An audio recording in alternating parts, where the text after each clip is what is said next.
الحمدللہ وحدہ والصلاة والسلام علی من لا نبی بعدہ وعلی آلہ وصحابہ الذین اوفوا عہدہ اما بعد فاعوذ باللہ من الشیطان الرجیم بسم اللہ الرحمن الرحیم اہدنا الصراط المستقیم وقال النبی صلی اللہ علیہ وسلم فی معنی الحدیث من یعش منکم بعدی فسیر اختلافا کثیرا فعلیکم بسنتی وسنت الخلفاء الراشدین المہدیین صدق اللہ العظیم وصدق رسولہ النبی الکریم نحن علی ذلک لمن الشاہدین والشاکرین والحمد للہ رب العالمین رب اشرح لی صدری ویسر لی امری واحلل عقدۃ من لسانی یفقہوا قولی رب زدنی علما وارزقنی فہما اللہم صل علی سیدنا ومولانا محمد وآلہ وصحبہ وسلم کما تحب وترضى عدد ما تحب وترضى۔ تمام مستورات سے گزارش ہے کہ ایک مرتبہ درود پاک پڑھ لیں۔ اللہم صلی علی محمد وعلی آل محمد کما صلیت علی ابراہیم وعلی آل ابراہیم انک حمید مجید۔ اللہم بارک علی محمد وعلی آل محمد کما بارکت علی ابراہیم وعلی آل ابراہیم انک حمید مجید۔ آج الحمدللہ ہمارا دوسرا دن ہے صراط مستقیم و ختم نبوت کورس کا۔ کل میں نے کچھ فضائل عرض کیے تھے، علم کو سیکھنے کے لیے، دین کو سیکھنے کے کچھ فضائل عرض کیے تھے۔ آج جو ہے ہمارا سبق کا موضوع اور عنوان، جیسا کہ جو ہمارے کورس کا عنوان ہے صراط مستقیم، تو آج میں نے یہ آپ سے بتلانا ہے، عرض کرنا ہے کہ صراط مستقیم سیدھا راستہ کون سا راستہ سیدھا ہے، یعنی وہ کون سا سیدھا راستہ ہے جو سیدھا ہی جنت میں چلا جائے، کہ انسان اس راستے پر چلے اور چلتا چلتا اس کی جو آخری منزل ہے وہ جنت ہو۔ اب وہ کون سا راستہ ہے، کیونکہ اس راستے کا تعین جو ہے وہ بہت ضروری ہے۔ ایسا نہ ہو کہ انسان دنیا میں اپنی ساری زندگی محنت کوشش کرتا رہے، لیکن مرنے کے بعد جو ہے وہ جو نتیجہ اور رزلٹ نکلے وہ خراب ہو جائے۔ اس کی وجہ کیا کہ دنیا میں جس راستے پر چل رہا تھا وہ سیدھا راستہ نہیں تھا، وہ صراط مستقیم نہیں تھا۔ جیسا کہ نبی پاک صلی اللہ تعالیٰ علیہ وسلم نے بھی جب صحابہ کرام علیہم الرضوان کو سمجھایا، تو جو آپ صلی اللہ تعالیٰ علیہ وسلم نے لکیریں کھینچی تھیں، اس میں ایک لکیر کھینچی تھی سیدھی، اور اس کے دائیں بائیں جو ہے وہ دوسری لکیریں کھینچی تھی، اور فرمایا تھا کہ یہ جو سیدھی لکیر ہے یہ سیدھا راستہ ہے، اور دائیں بائیں جو ہے وہ شیطان کے راستے ہیں۔ تو اس سے یہ بات معلوم ہوئی کہ سیدھا راستہ ایک ہی راستہ ہے، اس کے علاوہ جتنے راستے ہیں وہ سب شیطان کے راستے ہیں، وہ جہنم میں جانے کے راستے ہیں۔ اس لیے صراط مستقیم کی تعیین کرنا اور پھر اس پر چلنا اور پھر چلتے رہنا اور مرتے دم تک اس پر قائم رہنا یہ بہت ضروری ہے، کیونکہ جو آدمی ایمان پر قائم رہے اور ایمان کی حالت میں دنیا سے جائے گا تو اللہ تعالیٰ نے اس کے ساتھ وعدہ فرمایا ہے، اور حدیث پاک میں آتا ہے کہ جس کا آخری کلمہ لا الہ الا اللہ ہوگا تو وہ جنت میں داخل ہوگا۔ تو اس لیے ایک تو یہ ہے کہ ایمان اور عمل والی زندگی گزارنا، اور دوسرا یہ ہے کہ اس ایمان اور عمل کو مرتے دم تک اس پر قائم رہنا، جیسا کہ اللہ تعالیٰ نے خود نبی پاک صلی اللہ تعالیٰ علیہ وسلم کو فرمایا وَاعْبُدْ رَبَّكَ حَتَّى يَأْتِيَكَ الْيَقِينُ، کہ آپ اپنے رب کی عبادت کیجئے یہاں تک کہ یقین آ جائے، یعنی موت آ جائے، یعنی مرتے دم تک اللہ تعالیٰ کی عبادت کرنا اور صحیح عقائد اور سیدھے راستے پر مرتے دم تک رہنا یہ ضروری ہے۔ وَلَا تَمُوتُنَّ إِلَّا وَأَنْتُمْ مُسْلِمُونَ، جیسا کہ قرآن پاک میں اللہ تعالیٰ فرما رہے ہیں کہ پہلے انبیاء علیہ السلام نے اپنی اولاد کو یہ وصیت کی کہ تم نہ مرنا مگر اس حال میں کہ تم مسلمان ہو، کیونکہ جو حالت ایمان میں جائے گا تو اس کا ہی آخرت میں فائدہ ہے، اور جو بغیر ایمان کے چلا گیا تو وہ پھر آخرت میں یہی کہے گا ربنا ابصرنا وسمعنا فرجعنا نعمل صالحا انا موقنون، کہ یا اللہ ہم نے دیکھ لیا سن لیا، اب سب کچھ ہماری نظروں کے سامنے آ گیا ہے، یا اللہ اب تو دوبارہ ہمیں بھیج، انا موقنون، ہم ایمان بھی لے کر آئیں گے، نیک اعمال بھی کریں گے۔ تو پھر وہاں سے دوبارہ آنا جو ہے وہ ناممکن ہے، وہاں سے دوبارہ کوئی بھی نہیں آ سکتا، حتیٰ کہ نبی پاک صلی اللہ تعالیٰ علیہ وسلم نے یہ خواہش بھی کی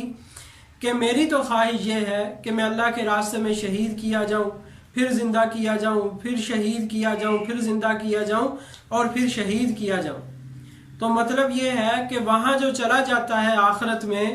جس کیفیت پر جائے گا دوبارہ اس کا آنا جو ہے وہ نہیں ہوگا۔ قیامت والے دن لوگ تمنا کریں گے، اور اسی طرح قرآن پاک میں آتا ہے کہ بعض لوگ مرتے وقت بھی تمنا کریں گے، لیکن ان کی یہ تمنا جو ہے وہ لا حاصل ہوگی، اور مرتے وقت تو ہر آدمی جو ہے، ہر کافر دیکھ ہی لیتا ہے، جیسے فرعون کا واقعہ جو ہے قرآن میں، جب وہ اس نے آخرت کی منزلوں کو دیکھ لیا، عذاب کو دیکھ لیا، اور اس وقت کہنے لگا کہ میں بنی اسرائیل کے رب پر ایمان لایا، تو اللہ تعالیٰ نے فرمایا کہ اب تو لے کر آیا، اور پہلے ساری زندگی تو کفر کرتا رہا، یعنی اب ایمان لانے کا کوئی فائدہ نہیں ہے۔ اب مسئلہ یہ ہے کہ اب یہ جو زمانہ چل رہا ہے اور یہ جو دور چل رہا ہے یہ انتہائی فتنوں کا دور ہے، بلکہ نبی پاک صلی اللہ تعالیٰ علیہ وسلم نے تو ارشاد فرمایا تھا صحابہ کرام علیہم رضوان سے کہ میں یعش منکم بعدی فسیر اختلافا کثیرا، کہ جو تم میں سے میرے بعد زندہ رہے گا تو وہ عن قریب بہت سا اختلافات دیکھے گا۔ ان اختلافات سے بچنے کا طریقہ کیا ہے؟ علیکم بسنتی و سنت الخلفاء الراشدین المہدیین، تو اس وقت میری سنت کو اور خلفاء راشدین کی سنت کو مضبوطی سے پکڑ لینا۔ تو دیکھیں آپ صلی اللہ تعالیٰ علیہ وسلم نے اس کے بارے میں فرمایا کہ بہت سارے اختلافات ہوں گے۔ اسی طرح حدیث پاک میں ہے، مشکات میں اور دیگر کتابوں میں، سنن ابن ماجہ وغیرہ میں موجود ہے کہ نبی پاک صلی اللہ تعالیٰ علیہ وسلم نے ارشاد فرمایا کہ بنی اسرائیل میں 72 فرقے ہوئے تھے اور میری امت میں 73 فرقے ہوں گے۔ تو پوچھا کہ یا رسول اللہ، آپ صلی اللہ تعالیٰ علیہ وسلم نے فرمایا کہ جب 73 فرقے ہوں گے کلہم فی النار، وہ 73 کے 73 جو ہے وہ جہنم میں جائیں گے، الا ملۃ واحدہ، مگر ان میں سے ایک گروہ جو ہے وہ جنت میں جائے گا۔ پوچھا گیا یا رسول اللہ صلی اللہ علیہ وسلم وہ کون سے لوگ ہوں گے؟ تو آپ صلی اللہ تعالیٰ علیہ وسلم نے ارشاد فرمایا ما انا علیہ و اصحابی، وہ لوگ ہوں گے جو میرے اور میرے صحابہ کے طریقے پر ہوں گے۔ تو اس سے بھی یہ بات معلوم ہوئی کہ گروہوں کا ہونا، فرقوں کا ہونا جو ہے اس کی پیشین گوئی بتا دی گئی ہے کہ فرقے ہوں گے، جیسا کہ بنی اسرائیل کی امت جو ہے وہ فرقوں میں بٹ گئی، تو اس امت پر بھی وہی حالات آئیں گے۔ آپ صلی اللہ تعالیٰ علیہ وسلم نے تو یہاں تک ارشاد فرمایا حذو النعل بالنعل، کہ جس طرح جوتا جوتے کے برابر ہوتا ہے اسی طرح جو ہے میری امت اور بنی اسرائیل کی امت جو ہے وہ برابر ہوگی۔ بنی اسرائیل کی امت میں جو گناہ تھے وہ اس امت میں بھی یعنی وہ گناہ پائے جائیں گے، لیکن ایک گروہ ایسا ہوگا جو میرے اور میرے صحابہ کے طریقے پر ہوگا، وہ جو ہے وہ نجات پانے والا ہوگا۔ نبی پاک صلی اللہ تعالیٰ علیہ وسلم ایک ٹیلے پر تشریف لے گئے، مشکات میں روایت ہے بخاری کے حوالے سے، بخاری اور مسلم کے حوالے سے، اور آپ صلی اللہ تعالیٰ علیہ وسلم نے ارشاد فرمایا کیا تم کچھ دیکھ رہے ہو؟ چند صحابہ کرام ساتھ تھے، تو انہوں نے عرض کیا رسول اللہ نہیں۔ آپ صلی اللہ علیہ وسلم نے ارشاد فرمایا کہ میں دیکھ رہا ہوں کہ فتنے اس طرح برس رہے ہیں جس طرح بارش کے قطرے ہوتے ہیں، یعنی اس قدر فتنوں کا نزول ہوگا، اور بڑے بڑے فتنے، اور ایسے بھی فتنے آئیں گے کہ جو آدم علیہ السلام سے لے کر جناب مسیح علیہ السلام تک ایسے فتنے رونما نہیں ہوئے جو اس امت کے اندر جو فتنے رونما ہوں گے۔ اور آپ صلی اللہ تعالیٰ علیہ وسلم نے ارشاد فرمایا کہ میں تمہیں ایک ایسے فتنے کے بارے میں بتاتا ہوں کہ ہر نبی نے اپنی امت کو اس کے بارے میں ڈرایا ہے، اور وہ فتنہ دجال ہے۔ وہ فتنہ دجال کا فتنہ ہے، اور پھر دجال کے بارے میں جو شخص آئے گا جو ایک آنکھ سے کانا ہوگا، اس کے بارے میں آپ صلی اللہ تعالیٰ علیہ وسلم نے فرمایا کہ وہ انسان جو ہے وہ دجال آئے گا۔ تو مطلب عرض کرنے کا یہ ہے کہ بہت سارے فتنے ہوں گے۔ سیدنا حذیفہ رضی اللہ تعالیٰ عنہ جو نبی پاک صلی اللہ تعالیٰ علیہ وسلم سے فتن کا علم سیکھتے تھے، اور فرماتے ہیں کہ صحابہ کرام خیر کے سوال کیا کرتے تھے، میں شر کے سوال کیا کرتا تھا۔ اس کی بھی وجہ یہ تھی تاکہ لوگ جو ہے وہ شر سے بچ سکیں، شرور کا فتن کا علم ہو تاکہ ان سے بچ سکیں۔ تو سیدنا عمر فاروق رضی اللہ تعالیٰ عنہ نے ان سے پوچھا کہ مجھے فتنوں کے بارے میں بتلایا جائے، تو انہوں نے کہا کہ آدمی کے لیے فتنہ جو ہے وہ اس کے بیوی بچے، یہ مرد کے لیے فتنہ ہے۔ انہوں نے فرمایا کہ میں اس فتنے کی بات نہیں کر رہا، مجھے ان فتنوں کے بارے میں بتایا جائے کہ جو ایسے فتنے ہوں گے جس طرح سمندر کی موجیں ہوتی ہیں، سمندر کی موجیں ہوتی ہیں۔ تو یعنی اتنے بڑے بڑے فتنے آئیں گے۔ اور پھر اس حدیث میں یہ بھی ہے کہ انسان کی جو اولاد ہے اور جو اس کی بیوی ہے وہ فتنہ ہے، اور اس سے بچنے کا حل کیا ہے؟ فرمایا کہ ان کو نیکی کا حکم دیا جائے اور برائی سے منع کیا جائے۔ تو گویا کہ امر بالمعروف اور نہی عن المنکر جو اس امت کا ترہ امتیاز ہے، تمغہ امتیاز ہے، یہ ایک ایسی زبردست چیز ہے امر بالمعروف اور نہی عن المنکر کہ اس کے ذریعے اللہ تعالیٰ جو ہے وہ فتنوں سے حفاظت فرماتے ہیں، گمراہ کن فتنوں سے، اور اللہ تعالیٰ عذاب سے حفاظت فرماتے ہیں۔ بہت ساری مثالیں اللہ تعالیٰ نے قرآن میں بیان فرمائی ہیں۔ بنی اسرائیل میں جب بنی اسرائیل نے بتوں کی وہ بچڑے کی پوجا کی، تو ایک گروہ وہ تھا جنہوں نے خاموشی اختیار کی، اور ایک وہ تھا جنہوں نے ان کو سمجھایا۔ تو جو سمجھانے والے تھے اللہ تعالیٰ کی ذات ان سے راضی اور خوش ہوئی اور ان کی حفاظت فرمائی۔ باقی دونوں گروہوں کو جو ہے وہ کسی نہ کسی درجے میں عذاب میں مبتلا کیا گیا۔ جب کہا کہ تم ان کو قتل کرو، تو جنہوں نے بچڑے کو پوجا تھا ان کو قتل کیا گیا، لیکن ان کو قتل ان لوگوں نے کیا جنہوں نے خاموشی اختیار کی تھی، تو گویا ان کے لیے یہ ایک عذاب تھا۔ اسی طرح جو وہ مچھلی والا واقعہ، یوم السبت والا، ہفتے کے دن والا، تو اس میں بھی 3 گروہ بنے تھے، ایک خاموشی اختیار کرنے والا، ایک سمجھانے والا۔ تو عرض کرنے کا مقصد یہ ہے کہ امر بالمعروف اور نہی عن المنکر کرنا یہ کس قدر ضروری ہے۔ اس کے ذریعے اللہ تعالیٰ عذاب سے بھی محفوظ کرتے ہیں، اور گمراہ کن فتنوں سے اللہ تعالیٰ جو ہے وہ حفاظت فرماتے ہیں۔ تو نبی پاک صلی اللہ تعالیٰ علیہ وسلم نے فتنوں کے بارے میں آگاہی دی، اور بلکہ محدثین نے اپنی کتابوں میں فتنوں کے باب باندھے ہیں کہ فتنوں کا باب، اور اس میں فتنوں کے بارے میں بتلایا گیا کہ کون کون سے فتنے ہوں گے، کیسے کیسے فتنے جو ہے وہ دنیا میں رونما ہوں گے۔ کوئی احادیث کا انکار کرے گا، کوئی قرآن کا انکار کرے گا، کوئی صحابہ کا انکار کرے گا۔ مختلف طرح کے فتن کے بارے میں جو ہے وہ بتلایا گیا، ان کی کچھ علامات بیان کی گئیں، بعضوں کے نام لے کر جو ہے وہ آپ صلی اللہ تعالیٰ علیہ وسلم نے بیان فرما دیا کہ یہ لوگ جو ہے یہ امت کے اندر جو ہے وہ بگاڑ پیدا کریں گے۔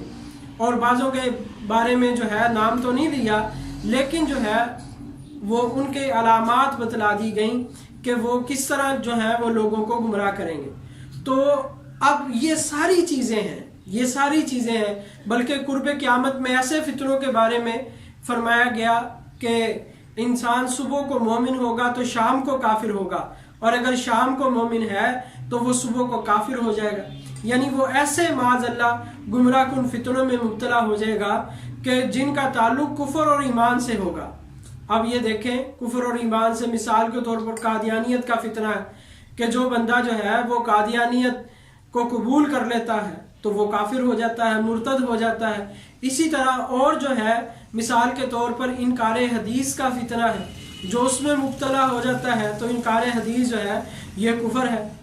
یعنی اسی طرح بہت سارے فتنے ایسے ہیں جن کا تعلق جو ہے وہ کفر کے ساتھ ہے۔ اگر کوئی مومن آدمی مسلمان اس کے چکر میں آ جائے تو ظاہر ہے وہ پہلے مسلم تھا اور جب ان کے عقائد اور نظریات کو اپنا لیا تو وہ اسلام کے جو ہے وہ حدود سے نکل جائے گا اور کفر کی حدود میں چلا جائے گا۔ آج کل بہت سارے فتنے ایسے جو ہیں وہ آ رہے ہیں کہ جو براہ راست اسلام سے نکال کر جو ہے وہ کفر کے گڑھوں میں انسان کو گرا دیتے ہیں۔ بہت سارے فتنے، میڈیا کا دور ہے، آج کل ایک فتنہ احمد عیسیٰ کا بھی آیا ہوا ہے، احمد عیسیٰ رسول اللہ، یعنی اندازہ فرمائے کہ وہ بندہ آ کر صاف کہتا ہے کہ میں اللہ کا نبی ہوں، احمد عیسیٰ رسول اللہ، اس نے اپنا نام رکھا ہوا ہے۔ اور ایسے جو ہے وہ جو انکار کرتا ہے اسلامی چیزوں کا اور قرآن کا اور احادیث کا اور نبوت کا دعویٰ کر رہا ہے، اندازہ فرمائے۔ اسی طرح جو ہے اور بہت سارے فتنے، کوئی ضروریات دین کا انکار کر رہا ہے، قرآن کا انکار کر رہا ہے، انبیاء علیہ السلام کا انکار کر رہا ہے، جناب مسیح علیہ السلام کا انکار کر رہا ہے، کوئی احادیث کو نہیں مار رہا، کوئی فقہ کا انکار کر رہا ہے، اور اس سے کم درجے کی چیزیں، کفر سے کم درجے کی چیزیں بدعات کے فتنے چل رہے ہیں کہ لوگ جو ہے وہ بدعات میں جو ہے وہ مبتلا ہو رہے ہیں۔ تو بہرحال اس لیے ضروری یہ ہے کہ انسان جو ہے وہ اپنے ایمان کو جو ہے وہ کفر سے، شرک سے محفوظ کر لے اور اپنے ایمان کو جو ہے وہ بدعت کی گندگی سے آلودہ نہ ہونے دے، بلکہ اس کا ایمان جو ہے وہ خالص ایمان خالص ہونا چاہیے۔ وَاتَّبِعْ مِلَّةَ إِبْرَاهِيمَ حَنِيفًا، کہ ہر ایک سے کٹ کر، تمام کفری عقائد سے، شرکی عقائد سے کٹ کر پکا سچا موحد مسلمان ہو جو کہ سنت ابراہیمی ہے، اور اپنے عقیدے اور عمل کو جو ہے وہ بدعت سے پاک اور صاف کر لے اور خالصتاً سنت پر چلنے والا بنے۔ تو اس سے آپ کو کچھ اندازہ ہوا ہوگا، تفصیل میں کیونکہ میں نہیں جا رہا، تفصیل کے لیے تو کافی وقت درکار ہے، لیکن کچھ میں نے آپ کو خاکہ ایک تعارف بتا دیا کہ ایسے فتنے پہلے بھی رونما ہوئے اور اب بھی رونما ہو رہے ہیں، اور جو قیامت کا وقت جو ہے وہ قریب آتا جا رہا ہے، فتنے جو ہے وہ رونما، یہاں تک کہ گھر گھر میں جو ہے بہت سارے فتنے رونما ہوں گے۔ اللہ تعالیٰ جو ہے وہ ہر طرح کے گمراہ کن فتنوں سے اللہ تعالیٰ ہماری حفاظت فرمائے، اللہ تعالیٰ کفر سے، شرک سے، بدعات سے اللہ تعالیٰ ہم سب کو محفوظ فرمائے۔ اب دوسری بات یہ ہے کہ یہاں آپ نے یہ چیز سمجھنی ہے کہ اختلاف جو ہے، ایک ہے اختلاف، ایک ہے مخالفت، دو چیزیں ہیں، ایک ہے اختلاف، ایک ہے مخالفت۔ ایک چیز تو یہ سمجھنی ہے، یہ جو فرقہ واریت کا تعلق ہے یہ ہے مخالفت سے، اس کا تعلق اختلاف سے نہیں ہے۔ اختلاف اور مخالفت میں فرق کیا ہے؟ یوں سمجھیں کہ اختلاف جو ہے وہ دلائل کی بنیاد پر ہوتا ہے اور مخالفت جو ہے وہ ضد کی بنیاد پر ہوتی ہے، کہ فریق مخالف کے پاس کوئی دلیل تو نہیں ہے لیکن وہ خام خواہ جو ہے وہ اپنی ضد پر اڑا ہوا ہے اور وہ خام خواہ مخالفت کر رہا ہے۔ اس سے پہلے آپ ایک اور چیز سمجھیں کہ تین طرح کا جو ہے وہ اختلاف ہوتا ہے، تین چیزیں ہیں۔ نمبر ایک کفر اور ایمان کا اختلاف، نمبر دو بدعت اور سنت کا اختلاف، نمبر تین راجع اور مرجوح کا اختلاف۔ اب راجع اور مرجوح کیا ہے؟ یعنی بہتر اور نا بہتر، کہ ایک کام جو ہے وہ بہتر ہے اور ایک کام جو ہے وہ بہتر نہیں ہے۔ یہ تین طرح کی چیزیں ہیں، کفر اور ایمان اور سنت اور بدعت، اور نمبر تین راجع مرجوح یعنی بہتر اور نا بہتر، یا اولا غیر اولا آپ اس کو کہہ لیں۔ اب جس طرح کفر سے بچنا ضروری ہے، شرک سے بچنا ضروری ہے، اور کفر اور شرک کی جو ہے وہ اللہ تعالیٰ نے مذمت بیان کی ہے اور اس کا جا بجا اللہ تعالیٰ نے رد فرمایا ہے، اور اس کی وعدیں بھی فرمائی ہیں کہ جو حالت کفر میں مر جائے گا، حالت شرک میں مر جائے گا، تو اللہ تعالیٰ نے اس پر جو ہے وہ جنت کو حرام کر دیا ہے اور وہ ہمیشہ ہمیشہ کے لیے جہنم کا ایندھن بنے گا جو حالت کفر میں چلا جائے گا۔ پھر اس کے بعد آتی ہے باری سنت اور بدعت کی۔ سنت اور بدعت میں ہم نے سنت کو اپنانا ہے اور بدعت سے بچنا ہے۔ اب بدعت کی بھی مذمت احادیث میں آئی ہے. احادیث میں یہ چیز بدعت کے بارے میں ملتی ہے، بخاری میں، مسلم میں، سنن ابن ماجہ میں، مشکات میں اور دیگر کتب احادیث میں یہ احادیث پائی جاتی ہیں جس میں مختلف وعیدیں بدعت کے بارے میں ارشاد فرمائی گئی. فرمایا کہ جو بدعت ایجاد کرتا ہے وہ مردود ہے، ایجاد کرنے والا بھی مردود ہے، اور جو کام ایجاد کیا گیا ہے جو بدعت ہے وہ بھی مردود ہے، وہ اللہ کے ہاں مقبول نہیں ہے. اور فرمایا کہ بدعتی کا کوئی عمل اللہ کے ہاں مقبول نہیں ہوتا، نہ اس کے فرض مقبول ہوتے ہیں اور نہ ہی اس کی نفلی عبادت مقبول ہوتی ہے. اور فرمایا کہ بدعتی پر اللہ کی لعنت ہے، اللہ کے رسول کی لعنت ہے، فرشتوں کی لعنت ہے، اور تمام لوگوں کی لعنت جو ہے وہ بدعتی پر ہے. یہاں تک کہ من وقر صاحب بدعہ، اور بدعتی کی جس نے تعظیم کی تو اس نے دین کو گرانے میں اس کی معاونت کی ہے، دین کو گرانے میں اس کی معاونت کی. تو یعنی بدعت سے، بلکہ صحابہ کرام رضی اللہ عنہم اجمعین بدعت سے زیادہ نفرت کرنے والے صحابہ کرام علیہم رضوان تھے. بدعت سے نفرت کرتے تھے کیونکہ نبی پاک صلی اللہ تعالیٰ علیہ وسلم نے بدعات کی مذمت بیان فرمائی تھی. تو اس لیے آپ صلی اللہ علیہ وسلم نے یہ بھی فرمایا کہ ہر بدعت گمراہی ہے، اور ہر گمراہی جو ہے وہ آگ میں لے جانے والی ہے، ہر گمراہی آگ میں لے جانے والی. تو بدعت آگ میں لے جانے والی ہے، کفر بھی آگ میں لے کر جائے گا اور بدعت بھی آگ میں لے کر جائے گی. تو اب فرق یہ ہوگا کہ اگر اس کی بدعت کفر کی حد تک پہنچی ہے تو ظاہر ہے وہ کفر کی کیٹیگری میں آئے گا اور وہ ہمیشہ اس آگ میں رہے گا. اور اگر اس کی بدعت جو ہے وہ کفر کی حد تک نہیں پہنچی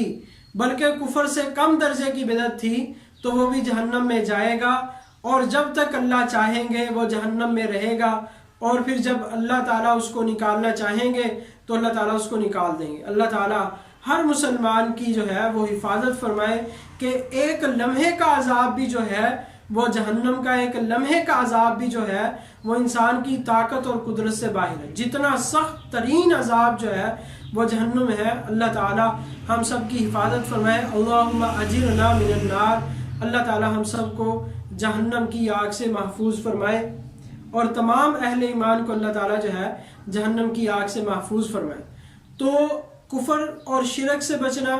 یعنی ایسے عقائد اور نظریات سے بچنا جس کے اندر کفر کی آمیزش ہو یا شرک کی آمیزش ہو، ان سے بچنا. اور اسی طرح جو عقائد، جو اعمال جو ہے بدعات کی طرف لے جانے والے ہوں یا بدعات میں جو چیزیں شامل ہوں ان سے بچنا جو ہے وہ ضروری ہے. اور پھر اس کے بعد جو تیسرے درجے کا اختلاف ہے وہ ہوتا ہے، اختلاف ہوتا ہے بہتر اور نابہتر کا. اب یہ جو اختلاف ہے نا، یہ کفر اور ایمان کی طرح کا نہیں ہے، نہ ہی سنت اور بدعت کی طرح کا ہے، اور نہ ہی اس کو فرقہ واریت کہا جا سکتا ہے. یہ جو فرقہ واریت کا تعلق ہے نا، یہ پہلے دو اختلاف سے ہے، کفر اور ایمان سے اس کا تعلق ہے یا سنت اور بدعت سے اس کا تعلق ہے. فرقہ واریت کا تعلق یاد رکھیں، فرقہ واریت کا تعلق جو ہے وہ تیسرے اختلاف سے نہیں ہے، کہ جو اختلاف راجح اور مرجوح کا ہے، بہتر اور نابہتر کا ہے. اس کا اختلاف ائمہ مجتہدین سے ہے، کہ جس طرح ائمہ مجتہدین کے اندر جو اختلاف ہوتا ہے، جس طرح کوئی حنفی ہے، کوئی شافعی ہے، کوئی مالکی ہے، کوئی حنبلی ہے، تو جو ائمہ مجتہدین ہے جو کسی امام کی تقلید کر رہے ہیں، تو یہ اختلاف جو ہے یہ اختلاف باعث رحمت ہے، یہ اختلاف جو ہے فرقہ واریت میں نہیں آتا. اور اب یہ فرقہ بھی ایک نکلا ہوا ہے کہ جو ان ائمہ مجتہدین کے اختلاف کو جو ہے وہ فرقہ واریت کا رنگ دیتا ہے، اور اس پر معاذ اللہ یہ جو قرآن پاک کی آیات ہیں جن کا تعلق جو ہے کفر کے ساتھ ہے یا شرک کے ساتھ ہے یا بدعات کی طرف جو اشارہ کرتی ہیں، وہ لوگ جو ہے وہ ائمہ کے اختلاف کو جو ہے وہ اس کیٹیگری میں لے رہے ہیں کہ قرآن میں آتا ہے وَاعْتَصِمُوا بِحَبْلِ اللَّهِ جَمِيعًا وَلَا تَفَرَّقُوا، کہ اللہ کی رسی کو مضبوطی سے تھام لو اور فرقہ واریت میں نہ پڑو. وہ کہتے ہیں اس سے مراد یہ ہے کہ بھئی کوئی حنفی بنا ہے، کوئی شافعی بنا ہے، کوئی مالکی بنا ہوا ہے، تو قرآن اس کی نفی کر رہا ہے۔ نہیں بھائی، یہ جو اختلافات ہیں یہ ائمہ مجتہدین کے اختلافات ہیں، یہ اس آیت کے تحت میں نہیں آتے وَاعْتَصِمُوا بِحَبْلِ اللَّهِ جَمِيعًا وَلَا تَفَرَّقُوا۔ یہ وہ چیزیں ہیں فرقہ، اللہ تعالیٰ فرما رہے ہیں کہ فرقہ واریت میں نہ پڑو۔ فرقہ واریت کون سی چیزیں بنے گی؟ جس پر اللہ اور اللہ کے رسول نے منع فرمایا ہے، جن چیزوں سے، جن چیزوں کی وعید ہے۔ کن چیزوں کی وعید ہے؟ ایک تو کفر اور شرک کی وعید ہے، اور دوسری بدعات کی وعید بیان فرمائی گئی ہے۔ اس لیے اگر کوئی کفر اور شرک میں جاتا ہے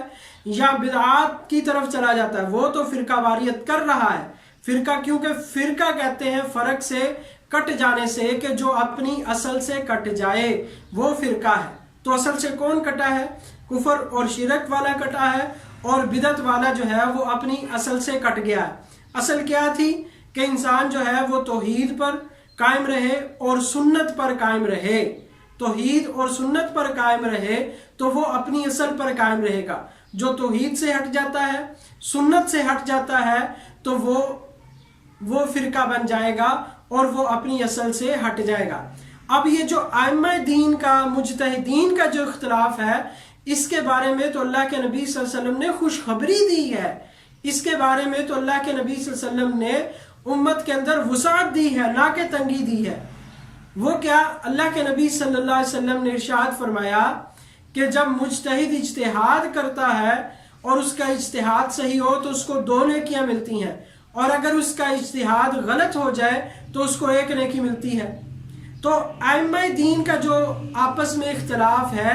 یہ اجتہادی اختلاف ہے، اور اجتہادی اختلاف کے بارے میں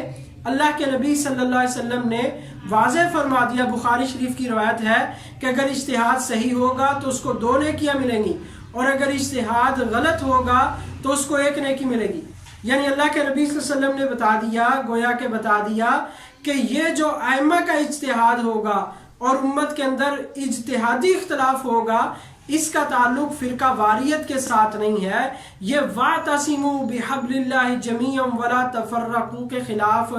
نہیں ہے۔ اس کو فرقہ واریت کے ساتھ ہرگز نہیں جوڑا جا سکتا۔ اگر اس کو فرقہ واریت کے ساتھ جوڑیں گے تو اس کا مطلب یہ ہے کہ پوری امت جو ہے معاذ اللہ گمراہ ہے، پوری امت معاذ اللہ گمراہ ہے، کیونکہ امت کے اندر یہ 4 طرح کے لوگ، اہل اسلام میں یہ 4 طرح کے لوگ ہی، جب سے یہ سلسلہ شروع ہوا، تقلید امام ابو حنیفہ رحمہ اللہ، پھر اس کے بعد جو ہے امام مالک، امام شافعی، امام احمد بن حنبل رحمہ اللہ، اور پھر ان کے مقلدین جو ان کی اجتہادی مسائل میں ان کی تقلید کرتے رہے۔ تقلید کا ایک میں الگ سے موضوع بیان کروں گا، اس میں پھر تھوڑی سی اس کی وضاحت کروں گا، لیکن ابھی اس درجے میں وضاحت کر رہا ہوں کہ یہ فرقہ واریت میں نہیں آتا، کیونکہ اگر اس کو فرقہ واریت کہا جائے گا تو یہ اللہ کے نبی صلی اللہ علیہ وسلم کی حدیث کے خلاف ہوگا کہ جو اجتہاد ہے اس کو فرقہ واریت میں نہیں لیا جا سکتا، کیونکہ اس پر کوئی وعید وارد نہیں ہے، بلکہ اجتہاد کرنا اور اجتہاد کرنا اس سے اللہ اور اللہ کے رسول راضی اور خوش ہیں۔ صحابہ کرام رضوان اللہ علیہم اجمعین اجتہاد فرمایا کرتے تھے، خلفۂ راشدین اجتہاد کیا کرتے تھے، صحابہ کرام اجتہاد کیا کرتے تھے، باقی ائمہ دین نے اجتہاد کیا۔ تو یہ جو اجتہاد ہے یہ از روئے حدیث جو ہے یہ باعث اجر و ثواب ہے، اس سے اللہ اور اللہ کے رسول راضی ہیں۔ جب اللہ اور اللہ کے رسول راضی ہیں اور اللہ کے رسول خوش ہیں تو اس کو فرقہ واریت نہیں کہا جا سکتا، اس کو قرآن اور حدیث کے خلاف نہیں کہا جا سکتا۔ تو آج یہ ایک فرقہ بھی ایک نیا فرقہ نکلا ہوا ہے کہ جس کام سے اللہ اور اللہ کے رسول راضی اور خوش ہے، 2 اجر اور 1 اجر کی بشارتیں سنا رہے ہیں، اسی کو بعض لوگ جو ہے وہ گمراہ کہہ رہے ہیں معاذ اللہ۔ تو یہ بھی ایک فرقہ آج کل نیا چلا ہے۔ یہ فرقہ جو ہے یہ فرقہ اہل بدعت کا فرقہ ہے، یہ فرقہ اہل بدعت کا فرقہ ہے۔ تو اللہ تعالی ہم سب کی جو ہے وہ حفاظت فرمائے بدعات وغیرہ